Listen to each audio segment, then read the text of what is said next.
Hi everyone, and welcome to this week's live episode of Bonkers.ie TV, where we're all about smarter money and keeping you updated on everything that's happening in the world of personal finance and consumer affairs. I'm Dara, and this week we're joined by Ralph Benson, who is the co-founder and head of advice at Moneycube. So welcome, Ralph. Thank you for joining us. And today we're going to talk about the, I suppose, often confusing world of pensions, why you should save for a pension, how you can save for a pension, and really just give you, I suppose, the lowdown on the top things that we think that you should know. So, Ralph, maybe just kind of start from the very, very beginning. So who should save into a pension and why should you save into a pension? Well, typically, almost anyone can save into a pension, Dara. There really are very few limits on who can save into a pension, but I suppose where a pension becomes really powerful and comes into its own is when you are working and saving your income or a portion of your income into a pension. Okay, and should people then, if they're in a job, should they use the company pension scheme or should they maybe save by themselves? Because I suppose sometimes people, when you say, should I save into a pension, they might say, oh, well, I'm saving into the credit union instead. Why would you go into a pension as opposed to maybe another savings scheme? Yeah, great question. I mean, there are a lot of great company schemes out there, and most companies make it very easy to do. So, often for many people that is the best option. But obviously, Ireland's workforce is changing. Many more of us work either for our own account or in small companies or change between companies quite frequently. And in particular in those situations, it's often good to look at independent provision of a pension. Okay, and what are, I suppose, the tax benefits of investing in a pension? So if maybe I wanted to save as opposed to saving, by myself, so does the government give you anything or? Yeah, so I guess pension saving, the government really want us to save for our retirement, and because of that, they give very generous tax concessions on it. So there are serious savings to be made in terms of the income tax you're paying when you pay into a pension. Okay, and then the pension as well is allowed to grow tax-free, isn't it? So there's no dirt that's applied, or there's no stamp duty or anything that's applied to a pension. It's allowed to grow tax-free for several years, or for maybe 20 or 30 years. That's exactly right. So you're getting a tax break when you put your money in, and once your money is in your pension pot, it's growing for can be decades, as you say, tax-free, and then there are various options for extracting that money tax-free on your retirement. So you can be saving up to 52% tax when you put your money in, and it can stay with no tax throughout the life of that pension, some of that money. Okay, so it would almost be make almost sense. It would make no sense, I suppose, to save somewhere else. If you're looking for saving for your retirement, really a pension is the most tax efficient way of doing it. That's correct. So there's the income tax saving and the tax-free growth. That's completely right. I suppose the point we make is, in return for that, your money is generally locked up until at least the age of 50, maybe 60. Okay. And where does the money go? So when you invest in a pension, is it into a government savings account? Is it invested in stocks? A lot of people probably are a little bit concerned about, are they going to lose money on their pension? So what happens to someone's pension savings? Well, a pension is by its nature a very long-term investment, and as a result of that, you can afford to take on quite a lot of risk in return for the scope for great rewards over time. So typically, people's pensions are invested in, high-risk reward assets such as company shares around the globe.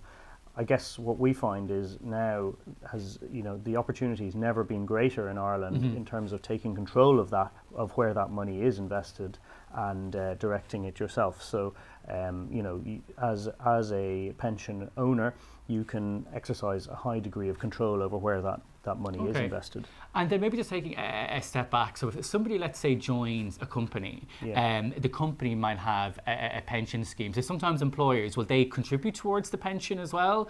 And should you sign up with your employer or should you sign up by yourself? What's the advice there? Well, if a company is offering you free money into your pension pot, it seems to me it would be very unwise to pass that up.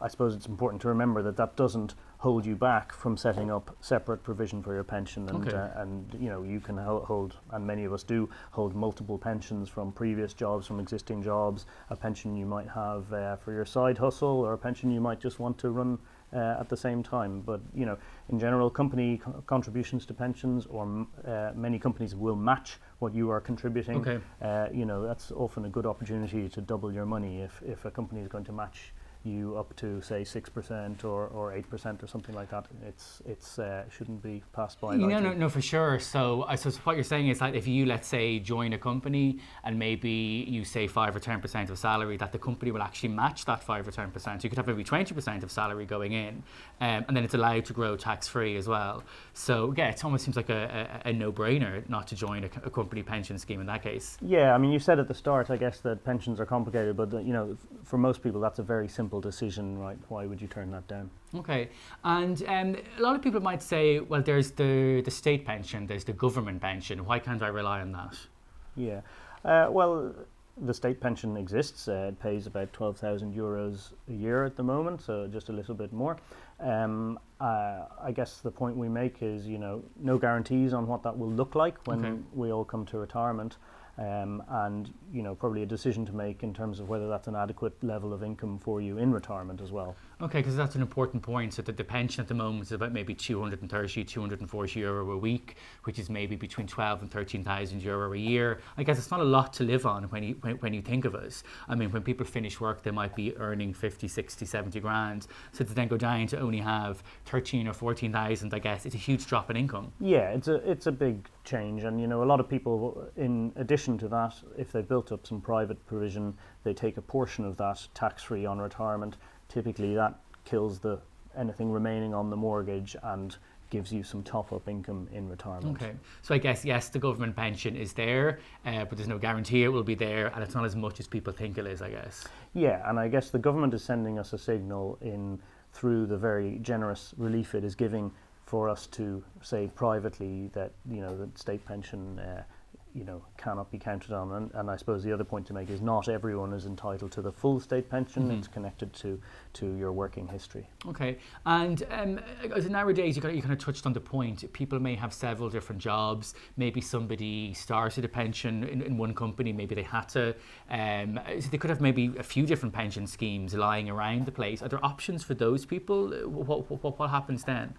Yeah, there are great options for those people. So businesses such as ours have spent a substantial amount of time putting pressure on the pension providing companies to sharpen their pencil when it comes to costs. So often, pensions that you might have started 20 years ago, you could find yourself paying quite high fees on, and there's an opportunity to dust those down, move them to much cheaper pensions, and consolidate all your money in a single account in the process. So it can save you cash, it can save you admin, and it just gives you a much better visibility on what your pension provision is looking like.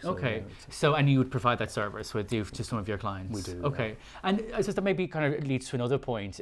Often one of the arguments people have against pensions is the fees and charges. So what type of fees and charges are there, and are they excessive? Are they higher in Ireland than they tend to be in other countries? Pensions in Ireland, can actually be got cheaply. People are wary of the fees, but I think a lot of that has come from a poor history of lack of transparency on fees, so much as those fees themselves being excessively high. So, the situation is improving. Fees are being driven down, and certainly the pension that you bought, many years ago, you can probably improve the fees you're paying for that. But it's much more around transparency, and we find once people know what they're paying for and see the value in it, then they can see the sense in those fees. There's two kinds of fee. There's the actual fund charge for the people who are investing your money and choosing which shares to put it in and so forth, and adjusting that risk to your planned retirement age. And then there's the fee for the advice and setup at the start. And what should people be looking at in terms of the amount they should be saving each month? Is there a general guideline? When should people start saving for a pension? Slightly contentious topic, this one, Dara. I mean, our take on that is, a lot of people get put off by even the word, and we kick around different words for this, like long-term savings account or what have you. But the clue's in the name there. Long-term, the earlier you can start, the better. And we tell people, don't get hung up on the amount. It's possible to save as little as €10 a month.